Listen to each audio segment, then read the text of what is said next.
T24 news में वक्त हो गया है दिन भर की 10 बड़ी खबरों का।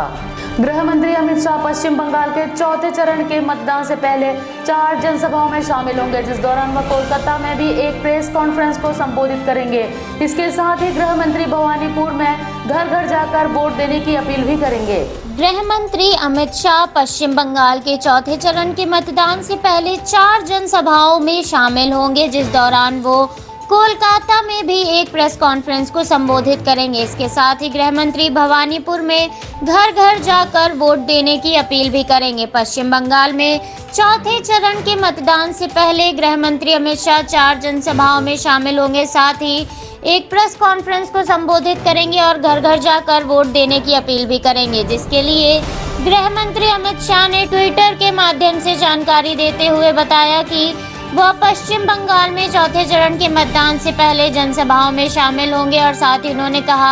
9 अप्रैल 2021 को पश्चिम बंगाल के सार्वजनिक कार्यक्रम में शामिल होंगे, जिसमें एक रोड शो और एक प्रेस कॉन्फ्रेंस भी सम्मिलित है। वहीं आपको बता दें, पश्चिम बंगाल विधानसभा चुनाव में चौथे चरण में 10 अप्रैल को 44 विधानसभा सीट के लिए मतदान होगा, जिसके लिए चुनाव प्रचार बृहस्पतिवार को थम चुका है। वहीं पश्चिम बंगाल विधानसभा चुनाव के नतीजे 2 मई को घोषित किए जाएंगे।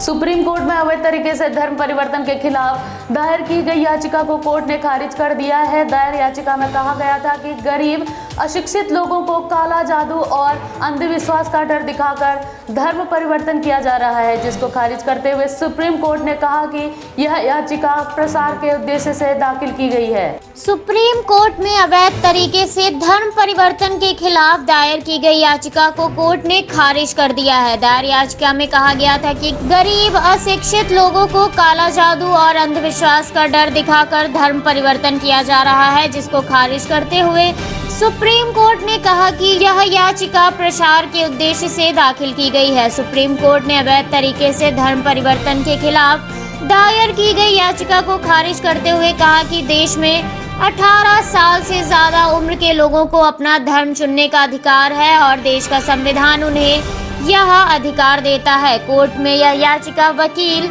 अश्विनी उपाध्याय की ओर से दायर की गई थी, जिस पर चीफ जस्टिस एफ नरीमन ने इसे खारिज करते हुए नाराजगी जताई और साथ ही याचिकाकर्ता पर भारी जुर्माना लगाने की धमकी भी दी, जिसके बाद याचिकाकर्ता ने कोर्ट से अपनी याचिका को वापस ले लिया है। वाराणसी में काशी विश्वनाथ मंदिर और ज्ञानवापी मस्जिद को लेकर लंबे अरसे से विवाद का विषय बना हुआ है, जिसके चलते 71 साल में मुकदमे की सुनवाई 260 तिथियों के बाद अदालत ने ज्ञानव्यापी परिसर के पुरातात्विक परीक्षण का आदेश दिया, जिस पर सुन्नी सेंट्रल वक्फ बोर्ड के अधिवक्ता अभयनाथ यादव ने कहा कि वह इस फैसले से संतुष्ट नहीं है और इस पर हाईकोर्ट में चुनौती देंगे। वाराणसी में काशी विश्वनाथ मंदिर और ज्ञानव्यापी मस्जिद को लेकर लंबे अरसे से विवाद का विषय बना हुआ है, जिसके चलते 31 साल में मुकदमे की सुनवाई की 260 तिथियों के बाद अदालत ने ज्ञानव्यापी परिसर के पुरातात्विक सर्वेक्षण का आदेश दिया, जिस पर सुन्नी सेंट्रल वक्फ बोर्ड के अधिवक्ता अभयनाथ यादव ने कहा कि वह इस फैसले से संतुष्ट नहीं है और इस पर हाईकोर्ट में चुनौती देंगे। काशी विश्वनाथ मंदिर और ज्ञानव्यापी परिसर को लेकर सिविल जज आशुतोष तिवारी ने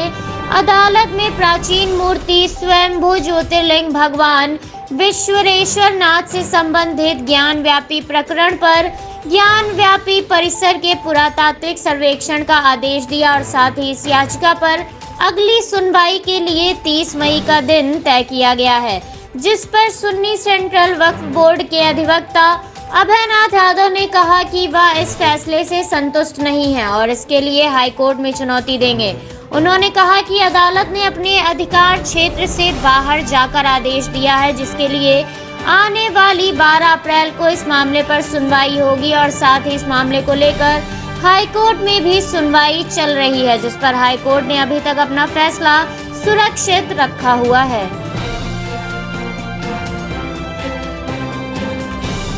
कोरोना संक्रमण की दूसरी लहर दिन प्रतिदिन बेकाबू होती जा रही है, जिसके चलते आंकड़ों में दिन प्रतिदिन वृद्धि हो रही है, जिसको देखते हुए सरकार भी अपनी सख्त रुख अपनाते हुए नजर आ रही है। इसके चलते महाराष्ट्र, भोपाल और रायपुर में पूर्ण लॉकडाउन की घोषणा कर दी गई है। कोरोना संक्रमण की दूसरी लहर दिन पर दिन बेकाबू होती जा रही है, जिसके चलते आंकड़ों में प्रतिदिन वृद्धि हो रही है, जिसको देखते हुए सरकारें भी अपना सख्त रुख अपनाए हुए नजर आ रही हैं, जिसके चलते महाराष्ट्र, भोपाल और रायपुर में पूर्ण लॉकडाउन की घोषणा कर दी गई है। कोरोना संक्रमण के मामलों में प्रतिदिन हो रही वृद्धि के कारण महाराष्ट्र के मुंबई, पुणे, नागपुर और अन्य सभी शहरों और जिलों में सोमवार सुबह 7 बजे तक के लिए सख्त लॉकडाउन की घोषणा की गई है। इसके साथ ही छत्तीसगढ़ के रायपुर को कंटेनमेंट जोन घोषित किया गया है, जिसमें 9 अप्रैल से 19 अप्रैल तक सुबह 6 बजे से लेकर शाम 6 बजे तक सीमाएं सील रहेंगी, जिसके चलते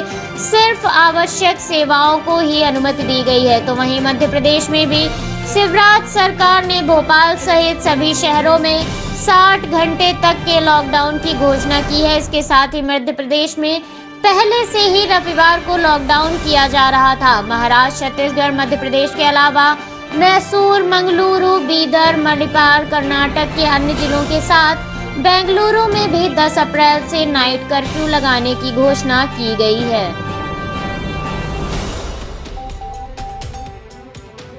महाराष्ट्र समेत कई राज्यों द्वारा केंद्र सरकार द्वारा कोरोना के टीके की पर्याप्त मात्रा उपलब्ध न कराने का आरोप लगाते हुए राज्यों ने केंद्र पर वैक्सीनेशन का काम रोक दिया है, जिस पर केंद्रीय स्वास्थ्य मंत्री डॉक्टर हर्षवर्धन ने नाराजगी जताई और कहा, टीके की कमी पर सवाल कहां से और क्यों रहे हैं, यह समझ से परे हैं। महाराष्ट्र समेत कई राज्यों द्वारा केंद्र सरकार द्वारा कोरोना के टीके की पर्याप्त मात्रा उपलब्ध न कराने का आरोप लगाते हुए राज्यों ने केंद्रों पर वैक्सीनेशन का काम रोक दिया है, जिस पर केंद्रीय स्वास्थ्य मंत्री डॉक्टर हर्षवर्धन ने नाराजगी जताई और कहा, टीके की कमी पर सवाल कहां से और क्यों उठ रहे हैं, यह समझ से परे है। बता दें कि कई राज्य जैसे महाराष्ट्र, दिल्ली, यूपी, उड़ीसा, झारखंड समेत कई अन्य पर्याप्त मात्रा में कोरोना का टीका उपलब्ध न होने पर टीकाकरण केंद्रों पर वैक्सीनेशन का काम रोक दिया है, जिसके लिए महाराष्ट्र के स्वास्थ्य मंत्री राजेश टोपे ने यह भी कहा था कि महाराष्ट्र में वैक्सीन की किल्लत की वजह से लोगों को बिना टीका लगाए ही वापस भेजा जा रहा है। और साथ ही इन्होंने कहा था कि केंद्र सरकार महाराष्ट्र के साथ टीकाकरण में भेदभाव कर रही है, जिस पर केंद्रीय स्वास्थ्य मंत्री डॉक्टर हर्षवर्धन ने नाराजगी जताई और कहा कि इस तरह के सवाल कहां से और क्यों उठ रहे हैं, यह समझ से परे है। उन्होंने कहा कि स्वास्थ्य मंत्रालय लगातार वैक्सीन की सप्लाई कर रहा है और दिन पर दिन वैक्सीन की सप्लाई को बढ़ा भी रहा है, जिसके चलते ही देश में अब तक करीब 9 करोड़ लोगों का वैक्सीनेशन हो चुका है। इसलिए वैक्सीनेशन की कमी वाले आरोप पूर्णतया निंदनीय हैं। पश्चिम बंगाल विधानसभा चुनाव में नंदीग्राम सीट से ममता बनर्जी के खिलाफ चुनाव लड़ रहे भारतीय जनता पार्टी के नेता शुभेंदु अधिकारी को चुनाव आयोग ने भाषण के दौरान आचार संहिता का उल्लंघन करने पर नोटिस भेजा, जिसके लिए आयोग ने शुभेंदु अधिकारी से 24 घंटे के भीतर जवाब देने को कहा है। पश्चिम बंगाल विधानसभा चुनाव में नंदीग्राम सीट से ममता बनर्जी के खिलाफ चुनाव लड़ रहे भारतीय जनता पार्टी के नेता शुभेंदु अधिकारी को चुनाव आयोग ने भाषण के दौरान आचार संहिता का उल्लंघन करने पर नोटिस भेजा है, जिसके लिए आयोग ने शुभेंदु अधिकारी से 24 घंटे के भीतर जवाब देने को कहा है। आपको बता दें, शुभेंदु अधिकारी ने 29 मार्च को एक भाषण के दौरान ममता बनर्जी पर निशाना साधते हुए कहा था कि ममता बनर्जी की ईद मुबारक कहते रहने की आदत रही है और इसी आदत के कारण वह लोगों को होली की बधाई की जगह होली मुबारक कहती हैं। उन्हें वोट मत देना, यदि बेगम को वोट दिया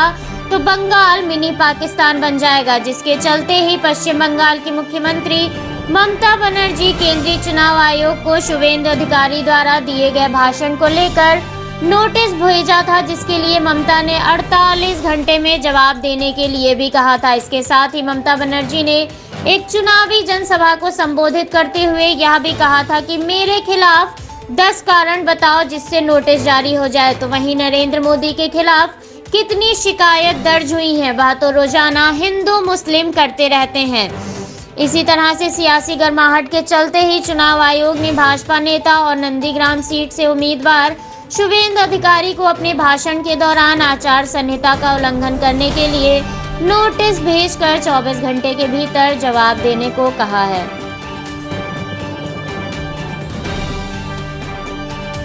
पश्चिम बंगाल विधानसभा चुनाव चौथे चरण के मतदान के लिए चुनाव प्रचार का दौर थम चुका है। ऐसे में चौथे चरण के चुनाव के लिए सत्तारूढ़ तृणमूल कांग्रेस और भाजपा ने जमकर चुनाव प्रचार किया और एक दूसरे पर आरोप प्रत्यारोप लगाने का दौर जारी रखा। पश्चिम बंगाल विधानसभा चुनाव में चौथे चरण के मतदान के लिए चुनाव प्रचार का दौर थम चुका है। ऐसे में चौथे चरण के चुनाव के लिए सत्तारूढ़ तृणमूल कांग्रेस और भाजपा ने जमकर चुनाव प्रचार किया और एक दूसरे पर आरोप प्रत्यारोप लगाने का दौर जारी रखा। चुनावों की लहर में पश्चिम बंगाल विधानसभा चुनाव सबसे अहम माने जा रहे हैं, जिसके चलते ही अभी तक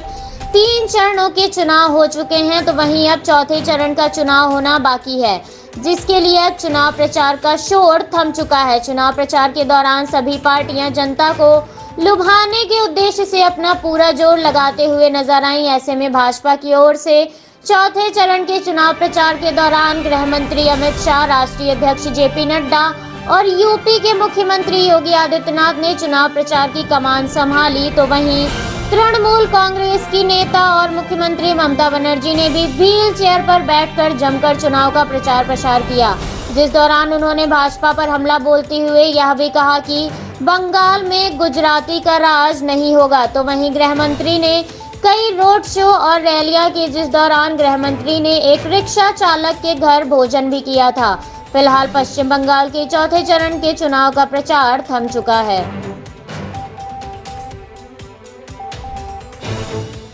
पश्चिम बंगाल के मुख्यमंत्री ममता बनर्जी द्वारा सीआरपीएफ को लेकर गलत बयानबाजी करने के मामले में चुनाव आयोग ने ममता बनर्जी को दूसरी बार नोटिस भेजा है। पश्चिम बंगाल की मुख्यमंत्री ममता बनर्जी द्वारा सीआरपीएफ को लेकर गलत बयानबाजी करने के मामले में चुनाव आयोग ने ममता बनर्जी को दूसरी बार नोटिस भेजा है। पश्चिम बंगाल की मुख्यमंत्री ममता बनर्जी ने एक चुनावी रैली को संबोधित करते वक्त केंद्रीय सुरक्षा बलों पर गलत बयान जारी करते हुए कहा था कि सीआरपीएफ के लोग भाजपा की मदद करने और बंगाल के मतदाताओं को मतदान करने से रोक रहे हैं, जिसके चलते ही चुनाव आयोग ने ममता बनर्जी पर सीआरपीएफ पर गलत बयानबाजी करने के आरोप में दूसरी बार नोटिस भेजा है। इससे पहले ममता बनर्जी द्वारा अल्पसंख्यकों के एकजुट होकर मतदान किए जाने वाले बयान पर भी चुनाव आयोग ने ममता बनर्जी को नोटिस जारी किया था। ममता बनर्जी ने यह भी कहा था कि राज्य पुलिस बल को चौकन्ना रहना चाहिए और दिल्ली के सामने झुकना नहीं चाहिए, जिस पर चुनाव आयोग ने ममता बनर्जी को नोटिस जारी करते हुए कहा कि बीएसएफ देश की बेहतरीन फोर्स में से एक है। इस पर टीएमसी की ओर से आरोप लगाना बहुत ही दुर्भाग्यपूर्ण है।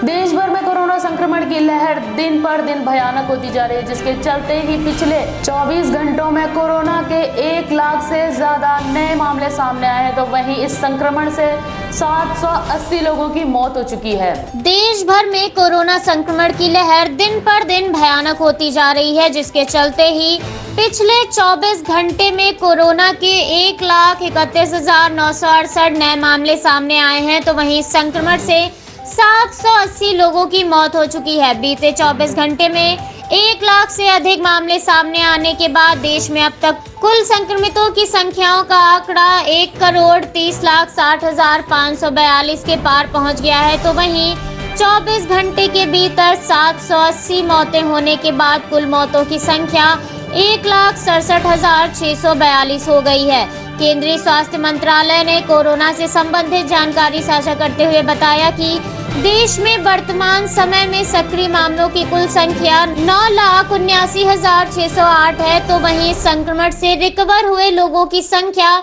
1,19,13,292 है। लगातार एक दिन में 1 लाख से ज्यादा मामले सामने आने का यह चौथा दिन है, जिससे साफ जाहिर हो रहा है कि देश में महामारी की दूसरी लहर अत्यधिक भयानक होती जा रही है।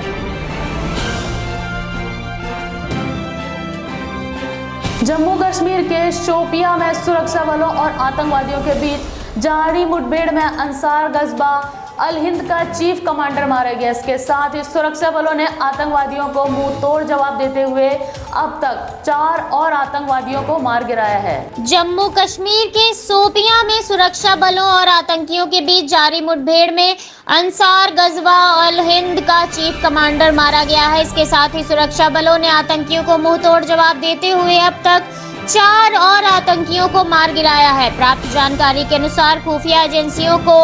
त्राल के नोबोक इलाके में आतंकियों के छिपे होने की खबर मिली थी, जिस पर सुरक्षा बलों ने मौके पर पहुंचकर इलाके को घेर लिया। जिसके बाद सुरक्षा बलों ने आतंकियों को समझा बुझाकर समर्पण करने और मस्जिद को बचाने के लिए आतंकी के भाई और स्थानीय इमाम को अंदर भेजा गया था, लेकिन आतंकी आत्मसमर्पण के लिए राजी नहीं हुए। इतना ही नहीं, धार्मिक स्थल में छिपे हुए आतंकियों ने सुरक्षा बलों पर फायरिंग भी शुरू कर दी, जिसके बाद सुरक्षा बलों ने मुंहतोड़ जवाब देते हुए 4 आतंकियों को मार गिराया। साथ ही अंसार गजवातुल हिंद के चीफ कमांडर को भी ढेर कर दिया। अंसार गजवातुल हिंद जैश-ए-मोहम्मद का ही एक अंग है, जिस पर सुरक्षा बलों की संयुक्त टीम ने इसके चीफ कमांडर और अन्य आतंकियों को ढेर करने को मिलकर अंजाम दिया।